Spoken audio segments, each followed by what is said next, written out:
El monstruo di Firenze, el campesino, el mito y la grieta eterna de la justicia italiana. Florencia no solo es cuna del Renacimiento, también es escenario de uno de los silencios más densos de la criminología europea.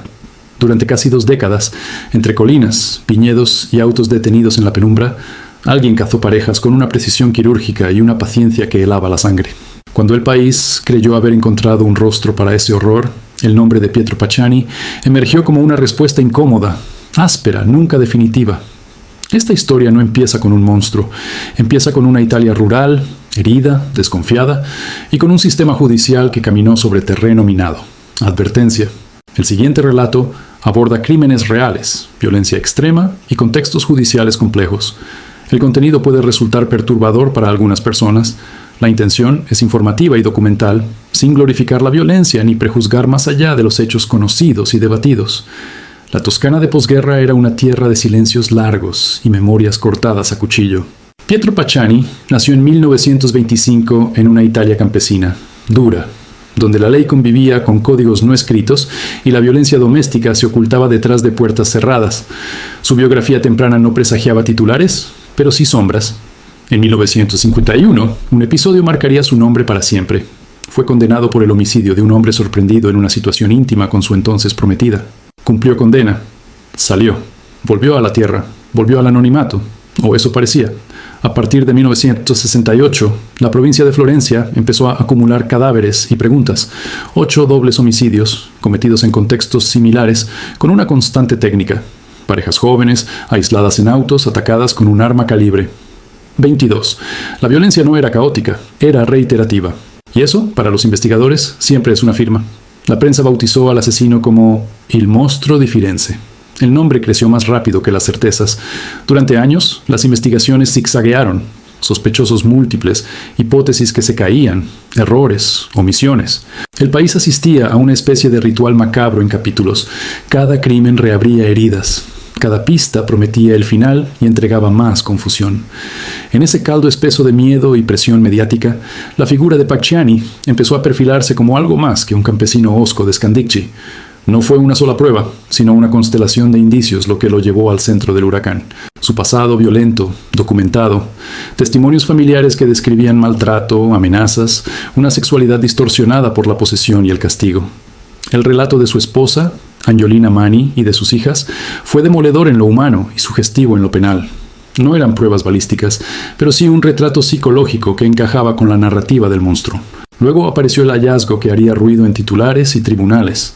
Una bala calibre 22, enterrada en el huerto de Pacciani. Compatible, según los peritajes de la época, con la munición usada en los crímenes. No era el arma. No era una confesión, era una pieza suelta que, colocada en el tablero correcto, podía parecer decisiva. Para la acusación, lo fue. Para la defensa, un símbolo de investigación contaminada. El proceso judicial avanzó en un clima enrarecido. Italia miraba, Florencia exigía respuestas. En 1994 llegó la sentencia de primera instancia. Cadena perpetua para Pietro Pacciani por 7 de los 8 dobles homicidios. El fallo fue recibido por muchos como el cierre de una pesadilla colectiva. Por otros, como un atajo peligroso. Porque el caso, lejos de cerrarse, se volvió más frágil. La apelación lo cambió todo. En 1996, la Corte de Apelo absolvió a Pacciani por insuficiencia de pruebas. La estructura probatoria se reveló endeble. Las contradicciones numerosas. Los indicios reinterpretados. La justicia italiana, en un giro abrupto, dejó al país sin culpable y con más preguntas que antes. ¿Se había condenado a un inocente para calmar a la opinión pública? ¿O se había liberado a un asesino por fallas técnicas y garantías procesales? En paralelo, emergía otra narrativa, la de los llamados Compagni di Merende, un grupo de conocidos de Pacciani, hombres marginales, unidos por la bebida, la charlatanería y una cercanía que la fiscalía interpretó como complicidad criminal. Mario Vanni y Giancarlo Lotti se convirtieron en piezas clave de esta nueva línea. Lotti, en particular, confesó y señaló. Su testimonio, fragmentado y cuestionado, alimentó una hipótesis colectiva del crimen. Ya no un monstruo solitario, sino un entramado de sombras. Pero en esta primera parte del documental, conviene detenerse antes del vértigo del desenlace, porque lo esencial aquí no es quién fue finalmente condenado o absuelto, sino cómo se construyó la figura de Pacciani como símbolo. un símbolo de la Italia rural enfrentada a sus demonios, un símbolo de un sistema judicial bajo presión mediática, un símbolo de cómo el pasado violento de un hombre puede convertirse en ancla interpretativa de crímenes aún no del todo explicados. Pacciani nunca fue un personaje simple, ni demonio caricaturesco ni víctima pura. Fue un hombre con antecedentes graves, con un historial familiar oscuro, que vivió en el epicentro de una de las investigaciones más complejas del siglo XX italiano. Su muerte, ocurrida en 1998 por un paro cardíaco, llegó cuando la Corte de Casación había ordenado un nuevo juicio. Murió sin una verdad judicial definitiva. Murió con su nombre atrapado entre la condena social y la absolución técnica. Hasta aquí, la historia no termina. Aquí apenas se tensa la cuerda. Porque lo que vino después, las condenas de otros, las teorías alternativas, las revisiones forenses y el debate eterno sobre si el verdadero monstruo fue un hombre, un grupo o un sistema, pertenece al tramo final de este documental. La segunda parte no reescribe lo dicho, lo enfrenta, lo cuestiona y lo lleva hasta el borde donde la justicia y la duda se miran a los ojos sin parpadear. El silencio que dejó Pietro Pacciani tras su muerte no fue un punto final, fue una pausa incómoda. Un silencio que obligó a la justicia italiana a mirarse al espejo. Con el principal acusado fuera del tablero, el proceso no se detuvo. Cambió de forma, cambió de rostro y, sobre todo, cambió de relato.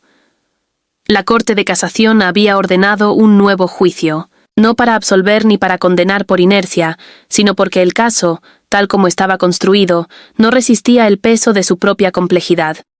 Pero la muerte interrumpió ese camino. Jurídicamente, la posición de Pacciani quedó suspendida en un limbo procesal. Ni inocente definitivo ni culpable confirmado. Para la historia judicial, un expediente inconcluso. Para la memoria colectiva, una figura que ya no podía defenderse ni ser refutada en estrados. Fue entonces cuando la atención se desplazó con fuerza hacia los llamados compañeros de meriendas, Mario Vanni y Giancarlo Lotti, dos hombres de perfil marginal, habituales de bares rurales, conocidos por su verborrea, su vida desordenada y una cercanía ambigua con Pacciani. La Fiscalía construyó una nueva arquitectura del crimen, no un asesino solitario, sino un pequeño grupo, unido por impulsos sexuales desviados, rituales, dominación y miedo. Giancarlo Lotti se convirtió en la piedra angular. Confesó, se autoincriminó, señaló a Vanni y a Pacciani. Su relato describía escenas de caza humana, observación previa, ejecuciones compartidas. Pero su testimonio era inestable. Cambiaba con el tiempo, se contradecía en detalles esenciales. Algunos lo vieron como un arrepentido, otros como un hombre manipulable, en busca de protección judicial. Aún así, los tribunales avanzaron. Mario Vanni fue condenado a cadena perpetua. Lotti recibió una pena menor, 26 años, por su colaboración. El Estado italiano cerraba así, formalmente, uno de los capítulos más oscuros de su historia criminal. Pero el cierre legal no calmó el debate social, al contrario, lo amplificó, porque el caso del monstruo di Firenze nunca fue solo un expediente penal. Fue una herida cultural. Investigadores independientes, periodistas, criminólogos y ciudadanos comenzaron a cuestionar la narrativa oficial. Se habló de posibles autores externos, de redes más amplias, de errores graves en la recolección de pruebas, de escenas contaminadas, de pistas ignoradas, de la posibilidad de que la verdad estuviera fragmentada entre múltiples culpables y múltiples fallas. La bala encontrada en el huerto de Pacciani siguió siendo símbolo de esa ambigüedad. Para algunos, una prueba clave. Para otros, una evidencia introducida sin garantías claras. Lo mismo ocurrió con los peritajes balísticos, las reconstrucciones de los hechos y las supuestas mutilaciones rituales. Cada elemento parecía sostener una teoría y derrumbar otra al mismo tiempo. Italia aprendió, a la fuerza, que la justicia no siempre entrega verdades completas. A veces, solo administra responsabilidades posibles. Y ese aprendizaje fue doloroso. Familias de víctimas quedaron con respuestas parciales.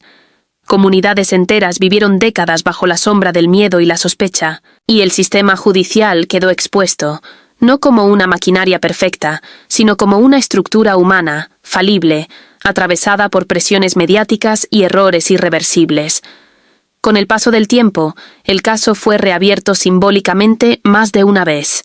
Nuevas tecnologías, análisis genéticos, hipótesis externas. Ninguna logró derribar por completo la versión judicial consolidada, pero tampoco logró sellarla con certeza absoluta. El monstruo di Firenze se transformó en un arquetipo, el del crimen que no se deja domesticar por el expediente, el del mal que no encaja del todo en una sentencia. Y en medio de todo eso, la figura de Pietro Pacciani siguió flotando como un espectro incómodo. Para algunos, el verdadero monstruo que escapó a la condena definitiva. Para otros, el chivo expiatorio perfecto, un hombre brutal, sí, pero cargado con crímenes que quizás no cometió solo, o no cometió en absoluto. La historia no le concedió absolución poética ni condena final, le concedió ambigüedad, y eso, en términos de justicia simbólica, es una de las cargas más pesadas. Hoy, al mirar este caso con distancia, lo que emerge no es solo la pregunta de quién disparó, sino cómo una sociedad procesa el horror, cómo la justicia se ve obligada a decidir aun cuando la verdad completa no está disponible, cómo el derecho penal, que exige certezas, convive con realidades que solo ofrecen probabilidades. La justicia, en su forma más noble, no es venganza ni espectáculo, es método, es límite, es humildad frente a la duda. Y el caso del monstruo di Firenze dejó una lección silenciosa pero profunda. Cuando la verdad no alcanza, la justicia debe caminar con cuidado, sin pretender ser infalible, sin fabricar certezas para calmar conciencias. Tal vez el verdadero homenaje a las víctimas no esté en repetir nombres ni en buscar monstruos definitivos, sino en no olvidar que cada error judicial es también una herida social, que cada investigación mal cerrada erosiona la confianza colectiva, y que cada pregunta sin respuesta exige al menos honestidad. La justicia no siempre llega como un martillo. A veces llega como un susurro tardío que dice: hicimos lo que pudimos, pero debemos hacerlo mejor. Ese susurro, incómodo y humano, es lo que queda cuando los expedientes se archivan y las cámaras se apagan. Este documental no pretende cerrar el caso, pretende respetar su complejidad, porque honrar la justicia no es simplificarla, sino mirarla de frente, con sus luces y sus sombras, y aceptar que la verdad, como la memoria, rara vez es lineal. Si este trabajo te aportó contexto, reflexión y una mirada distinta sobre uno de los casos más oscuros de Europa, te invitamos a apoyar este proyecto. Un like ayuda más de lo que imaginas. Suscribirte a nuestro canal nos permite seguir investigando, narrando y construyendo contenidos con rigor, respeto y profundidad. Aquí no perseguimos morbo, perseguimos comprensión. Y la justicia, incluso incompleta, merece ser contada con dignidad.